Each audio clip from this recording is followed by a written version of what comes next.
आपला देश विविध जाती धर्माचा असून विविध परंपरांनी नटलेला आहे.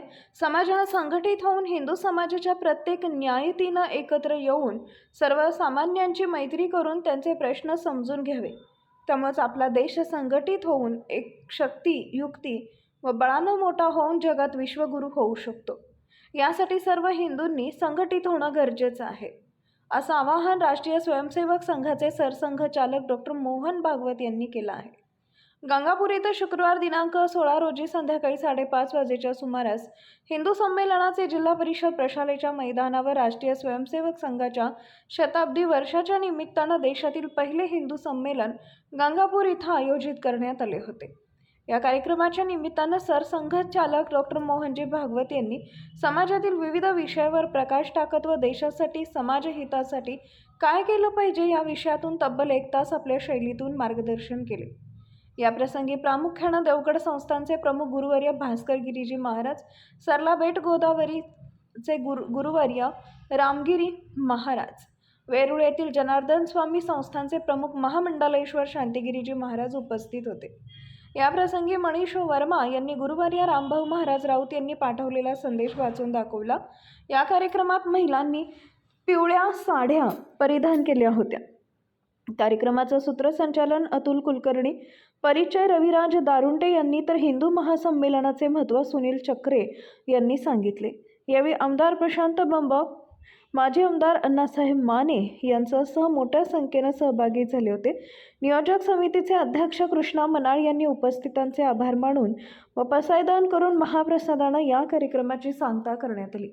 या प्रसंगी पोलीस अधीक्षक doctor Vinaykumar Rathod, upper police अधीक्षक अन्नपूर्णा सिंह, उपविभागीय पोलीस अधिकारी डॉक्टर निलेश मालवे यांच्या मार्गदर्शनाखाली पोलीस निरीक्षक कुमारसिंग राठोड व शिल्लेगाव पोलीस ठाण्याचे पोलीस निरीक्षक सलीम चौस यांनी मोठ्या बंदोबस्तामुळे लावण्यात आले होते.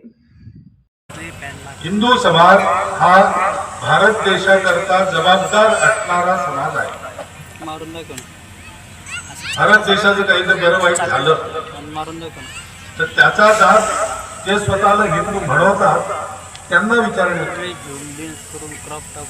कारण भारत हे केवळ भौगोलिक नाव नाही. भारत या नावाने एक स्वभाव, त्या स्वभावाचं वर्णन तिन्ही संतांनी फार चांगल्या रीतीने आपल्याकडे केलं.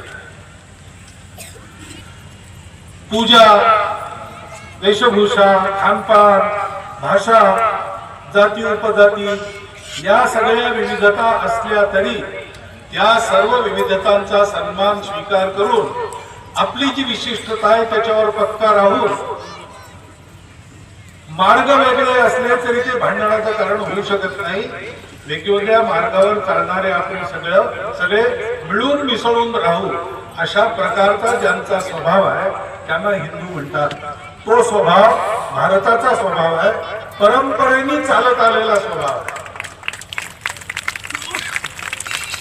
आणि अशा स्वभावाचं रक्षण ज्यांनी पिढ्यानपिढ्या युगानुयुगे केलेलं आहे.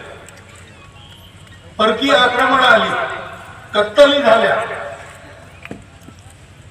तरी तो धर्म मिटू दिला नाही. तो स्वभाव, धर्माचा एक अर्थ स्वभाव हाही आहे. तो स्वभाव ज्यांनी राखून ठेवला सर्व प्रकारच्या परिस्थितीतून. वैभव संपन्न होते तेव्हाही, विपत्तीत होते तेव्हाही सर्वस्व गमावलं, पण हा स्वभाव नाही सोडला. असा जो समाज परंपरेने या देशाला आपली मातृभूमी मानून इथे राहतो त्या समाजाला हिंदू म्हणतात आणि त्यांच्या या देशाला या स्वभावामुळेच भारत म्हणतात.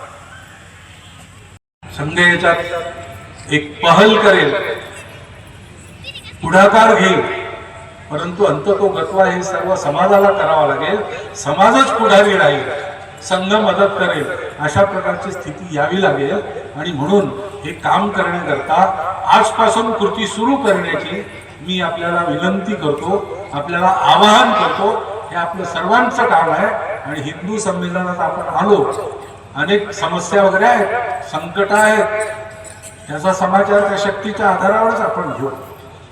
त्याची उकल सुद्धा या उदार बुद्धीच्या आधारावर, सत्य आणि करुणेच्या आधारावर आपण करू.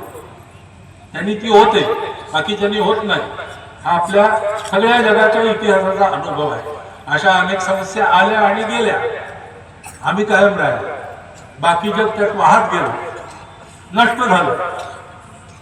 यूनान मिस्र रोमा सब मिट गए जहां से, कुछ बात है कि हस्ती मिटती नहीं हमारी. वो कुछ बात कौन सी है? तसं करण्याची आवश्यकता आहे, ते आपलं कर्तव्य आहे. आपण त्याकरता जबाबदार आहोत याची जाणीव ठेवून संकल्पबद्ध होऊन आपण सगळ्यांनी आज इथून जावं अशी एक विनंती आपल्याकडे करतो आणि माझे 4 शब्द संपवतो.